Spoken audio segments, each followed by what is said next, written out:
Donc, j'avais intitulé ma présentation « Les monstres sacrés de l'interface ». Maintenant, je dois vous dire que c'est un travail qui est en cours, qui est en cours, en fait, qui n'est pas fini.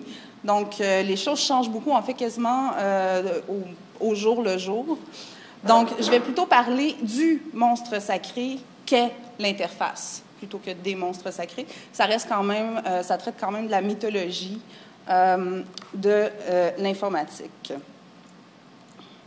OK, interface, emprunté de l'anglais. Apparaît d'abord dans le domaine de la physique, où il désigne une séparation, une frontière entre deux milieux. Le terme passe ensuite rapidement dans la technique pour désigner cette fois la limite commune à deux ensembles ou appareils.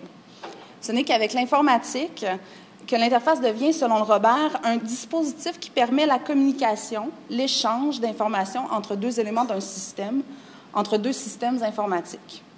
Cette dernière acception permet de plus un glissement qui positionne l'utilisateur en tant que système et qui lui permet de prendre part à un dialogue avec la machine. L'interface est évidemment au cœur du monde numérique et en constitue la porte d'entrée. Je vous propose donc de nous pencher d'abord sur cette figure importante de l'informatique. Alan Cooper, le père du Visual Basic, propose en 1995 trois paradigmes de l'interface dans son article « The Myth of the Metaphor ». Le paradigme technologique, le paradigme de la métaphore et le paradigme idiomatique. Ces trois modèles de conception, dit-il, sont encore tous en usage à l'époque, donc 1995, à des degrés divers. Du reste, on les retrouve toujours 20 ans plus tard, c'est-à-dire aujourd'hui. Le paradigme technologique est ce qu'on pourrait appeler le degré zéro de l'interface. Il consiste à montrer sans honte, comme l'a dit Cooper, les mécanismes et l'architecture interne du système avec lequel on veut communiquer. Pour utiliser l'interface technologique, il est obligatoire de comprendre comment le système fonctionne. En somme, cette interface est, pour ainsi dire, le reflet de l'architecture, des structures et des mécanismes du système. Un bouton par fonction, une fonction par module de code, etc. Elle est complètement transparente. Ce paradigme a évidemment la faveur des ingénieurs logiciels qui, selon Cooper, préfèrent comprendre la mécanique des systèmes qu'ils utilisent. Cela ne veut pourtant pas dire que l'interface technologique est plus simple que les autres, au contraire. L'effet miroir requiert qu'un nombre toujours grandissant de fonctions soit présenté à l'utilisateur au gré de la complexification des systèmes et de leur gain en puissance. Ainsi, pour l'utilisateur qui ne serait pas rompu aux arcanes de la programmation logicielle, l'apprentissage d'une telle interface pose de sérieux problèmes. Les utilisateurs lambda, nous dit Cooper, would much rather be successful than be knowledgeable, a state that is often hard for engineers to understand. Le Online System, ou NLS, de Douglas Engelbart, que l'on peut apprécier dans toute sa splendeur en visionnant la mère de toutes les démos, en est l'exemple classique. Alors, j'ai fait pour vous un petit extrait.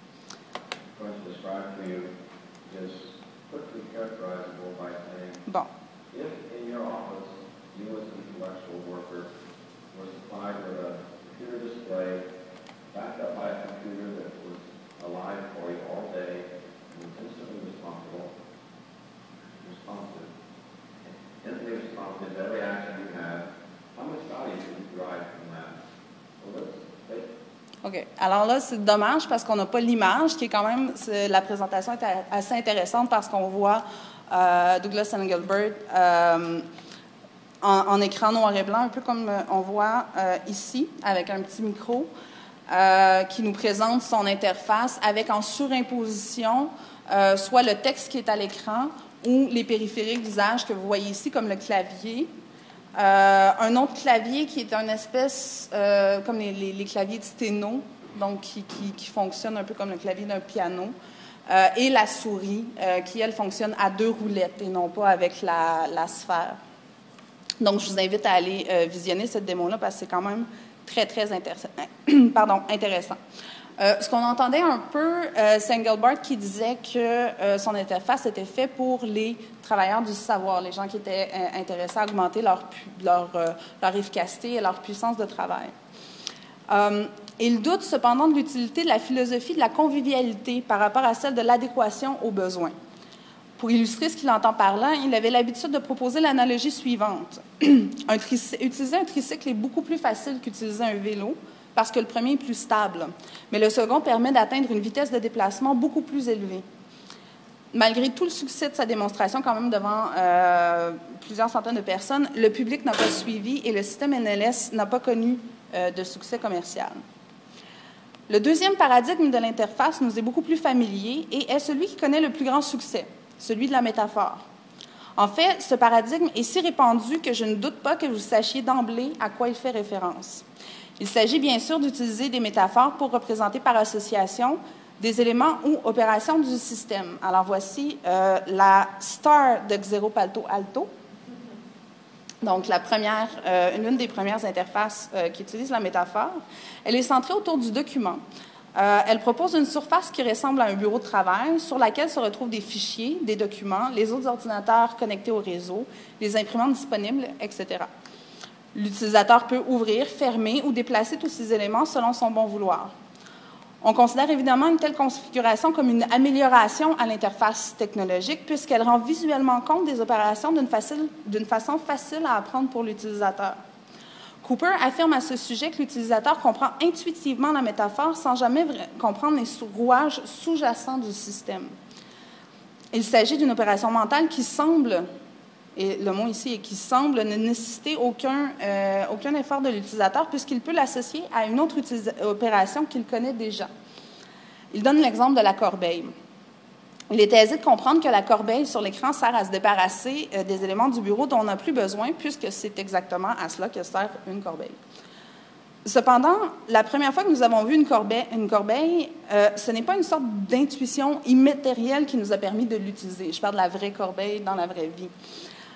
Il nous a fallu apprendre à le faire, peut-être parce qu'on nous l'a expliqué ou par imitation, mais en fournissant un effort d'apprentissage néanmoins. Cette connaissance préalable est essentielle au bon fonctionnement de la métaphore. Cependant, dit-il, Cooper, malgré la puissance de la métaphore pour tirer parti de la capacité du cerveau humain à faire des inférences, cette dernière ne repose pas sur une base solide de connaissances, mais plutôt sur une compréhension partielle du processus à l'œuvre. Par ailleurs, la métaphore ne peut pas toujours être filée sans faire de nœud. Si l'on reprend l'exemple de la corbeille, qu'arrive-t-il à une application que l'on y dépose? Est-ce que les données du programme sont effacées au même titre que celles d'un document qu'on aurait mis dans la corbeille? Au fait, ce document, est-ce qu'il est réellement effacé? Pourquoi est-ce qu'il est parfois possible de le sortir de la corbeille, puis d'autres fois, ce n'est pas possible?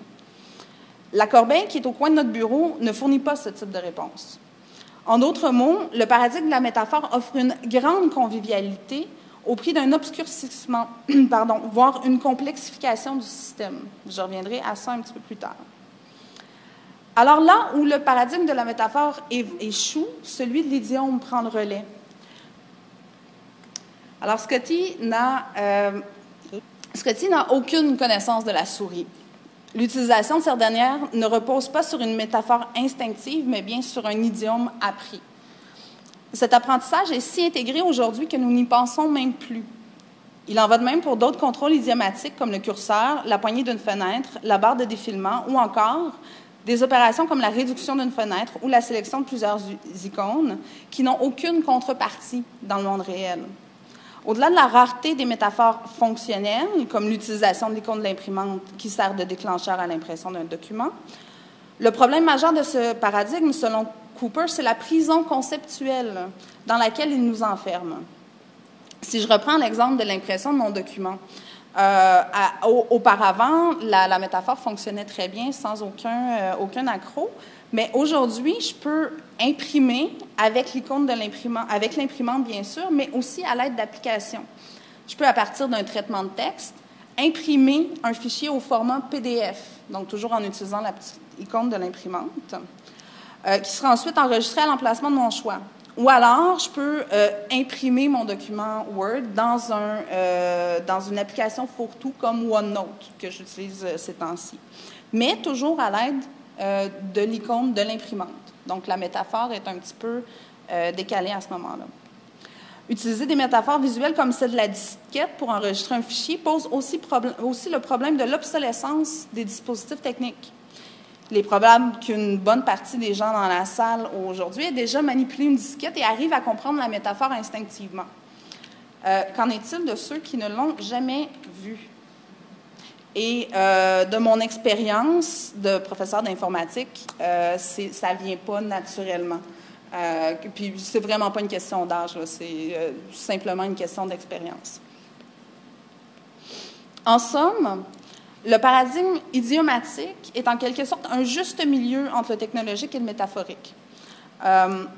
Engelbart avait conçu son interface pour les knowledge workers, comme je vous disais, motivés à comprendre et surtout à embrasser la mécanique sous-jacente des systèmes qui devaient servir à augmenter l'intellect humain, selon son article qui avait fondé un peu tout le programme scientifique chez Palo Alto. Pour Engelbart. Les programmeurs de Palo Alto, eux, s'adressaient plutôt aux travailleurs cléricaux spécialisés pour qui les métaphores suffisaient. Ce sont les concepteurs des ordinateurs Apple, avec le Lisa, puis après ça, les premiers Apple, qui ont permis à l'informatique personnelle de vraiment percer auprès du grand public en lui offrant une interface conviviale et facile d'utilisation et en répandant ainsi le paradigme idiomatique. Cependant, l'informatique et son corollaire plus vaste, le numérique, s'est répandu en plus grande partie encore à cause du réseau des réseaux, l'Internet. Je remarquais un peu plus tôt que l'interface métaphorique pouvait complexifier et obscurcir l'accès à un système. Internet et son interface la plus répandue, le Web, peut faire école en ce sens. Le Web est aujourd'hui notre principale modalité d'accès à Internet. Sous l'apparente simplicité d'utilisation du Web se cache un vaste système décentralisé à l'architecture bien matérielle. Si l'on voit bien que le courriel envoyé outre-Atlantique est transmis via des câbles et des serveurs, on n'a aucune idée, vraiment, pour la plupart des gens, de la manière dont ça se produit. Qui comprend réellement que le message, les adresses de départ et d'arrivée, les instructions de formatage, les fichiers joints sont tous séparés en petits paquets d'informations et relayés de façon non nécessairement séquentielle, parfois même à plusieurs reprises s'il y a des paquets qui se perdent en cours de route, donc relayés par des serveurs et autres routeurs. Même la métaphore du courrier électronique cache certaines informations vitales, comme le fait que sans protection, peut-être une enveloppe, si on voudrait avoir la contrepartie réelle, une enveloppe scellée. Donc, sans protection, le courriel peut être lu en cours de route, voire potentiellement modifié. Autre métaphore qui brouille les cartes, les moteurs de recherche, qu'on pourrait maintenant appeler les moteurs de suggestion, comme l'a fait Milan ce matin. Le moteur de recherche, c'est une interface dans l'interface. Google étant le plus utilisé, il donne l'impression qu'on a un accès illimité à tout ce qu'Internet peut offrir. Si plusieurs sont bien au fait que ce n'est pas tout à fait le cas, la figure émergente du Darknet en étant la preuve, bien peu comprennent réellement la force canalisatrice, donc de suggestion et même de prescription. On arrive dans un paradigme de prescription que constituent les algorithmes de classement du géant de la recherche.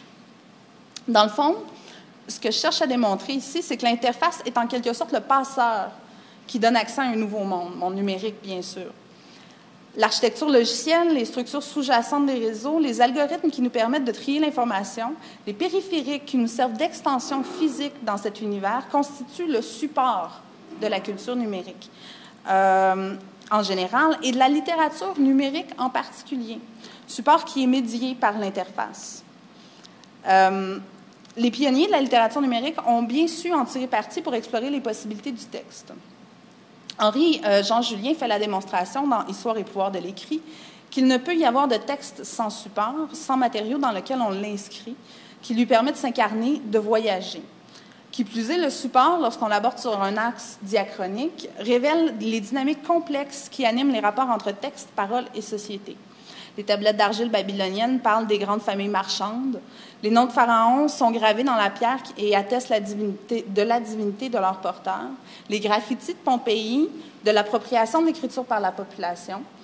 Plus tard, les parchemins sans fin et ne présentant aucune coupure témoignent de la lecture à voix haute et très physique des érudits, tandis que le manuscrit marque la naissance de la prose richement enluminée, séparée en sections. Enfin, l'imprimerie consacre le livre comme un écrin du texte et permet de lui faire traverser pays et époques comme jamais. Le texte parle, par la forme et par le fond, de la société et de la culture dont il est issu. Aujourd'hui, le texte, comme la culture qui est associée, est résolument numérique. Alexandra Samer propose en 2007 une typologie de cette nouvelle littérature. Laissant de côté la littérature que l'on pourrait qualifier de numérisée, c'est-à-dire celle qui reproduit au format numérique la littérature papier. Puis là, j'ouvre une parenthèse, je dirais que l'importance de cette littérature remédiée dans la culture numérique ne devrait pas être négligée, comme on l'a fait remarquer ce matin. Mais bon, on la laisse de côté pour l'instant. Donc, Alexandra Samer propose 3 grandes catégories: l'hyperfiction, la littérature animée et la littérature programmée. L'hyperfiction, dont Afternoon Story est le premier exemple, et on a parlé un petit peu plus tôt, s'emploie à explorer les possibilités de l'hyperlien. La notion d'hyperlien prédate celle du web de Tim Berners-Lee et a plutôt été proposée par Ted Nelson en 1960. Son Xanadu, malheureusement, n'a jamais vraiment vu le jour. Il y a une version partielle, mais ça n'a jamais eu toute l'ampleur qu'il aurait espéré. Mais avant que le web ne devienne le lieu par excellence de l'hyperlien, Joyce et J. David Bolter créent StorySpace, qu'on a vu tout à l'heure, un logiciel de création hypertextuelle, une interface qui facilite la création de l'œuvre en donnant à l'auteur une vue en diagramme de cette dernière, donc vraiment en profondeur avec le code et les liens.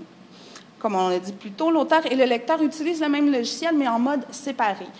Alors que l'auteur a accès à toute la structure, le lecteur ne voit que les épisodes et peut être appelé à poser un geste pour passer au suivant. Ainsi, dans la même interface, la programmation sous-jacente est visible à divers degrés. Le lecteur n'a qu'un accès limité à l'hyperlien. Il ne peut le modifier ou en voir les différents points d'ancrage.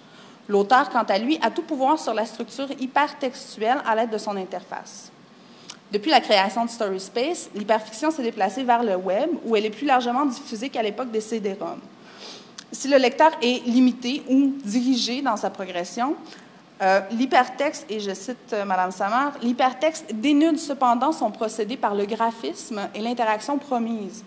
Le curseur, indice de la dimension interactive d'un site, invite le lecteur à lire sa propre lecture et dote le texte d'une forte composante réflexive. Les littératures animées permettent au texte de montrer ce qu'il désigne. Elles donnent au texte un pouvoir représentatif qui avait auparavant été réservé à l'image, au plastique. Outre son potentiel mimétique, ce type de littérature numérique peut aussi jouer de la métaphore et élargir, préciser ou voiler le sens du texte. L'animation, dit-elle, agissant sur le texte comme seule la métaphore est capable de le faire, intensifie, éclaire, contredit ou nuance le sens du mot sur l'écran. Le texte n'est plus seulement lisible, il acquiert la visibilité d'une œuvre plastique. Ici encore, l'auteur peut rendre visible ou non les mécanismes qu'il a utilisés pour concevoir son œuvre. J'avais mis dans ma présentation, voyez-vous, ça c'est l'interface originale dans le premier article publié de Joyce à propos de Afternoon Story. Donc on voit le changement d'interface qu'on a vu tantôt avec Arnaud parce que l'interface auparavant était disponible, je crois, par disquette au départ. Après ça, par CD-ROM, il faut l'acheter pour pouvoir consulter la littérature. Donc, on a vraiment une idée. Et ça, en dessous, c'est une capture d'écran qui a été prise sur le site de Eastgate, donc qui montre l'application qui peut maintenant, qui laisse maintenant le choix à l'auteur, s'il le désire, de publier son œuvre sur Internet ou non. Donc, l'interface a évolué. Ici, j'avais, je ne passerai pas dedans parce que avec Internet Explorer, c'est pas évident, mais je vous invite à consulter des œuvres, probablement à partir de Bleu-Orange, mais qui illustrent les types de littérature dont je parle. Donc ici, c'est 20 ans après de Sophie Calle, je crois, donc qui est un bon exemple de littérature animée.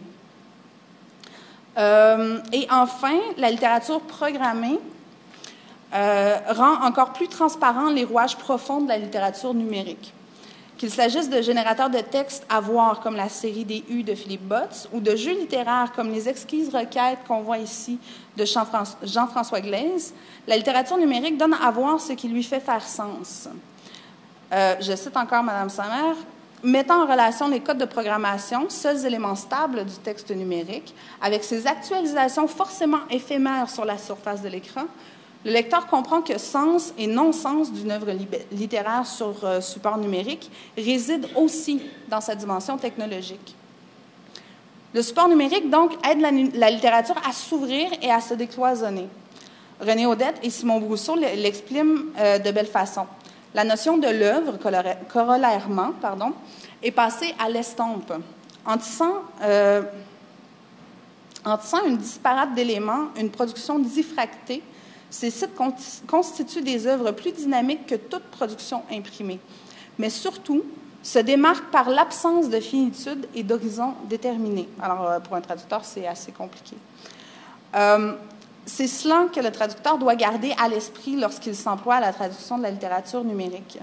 Plus que tout autre lecteur de l'œuvre, il doit faire un effort d'exploration conscient et surtout consciencieux pour saisir comment tous les sens et effets de l'œuvre opèrent en dessous et au-delà de l'interface. Plutôt que contrainte, donc, l'interface est vecteur de création, tant pour l'auteur que pour le traducteur, à la condition expresse de savoir assujettir le monstre sacré. Voilà.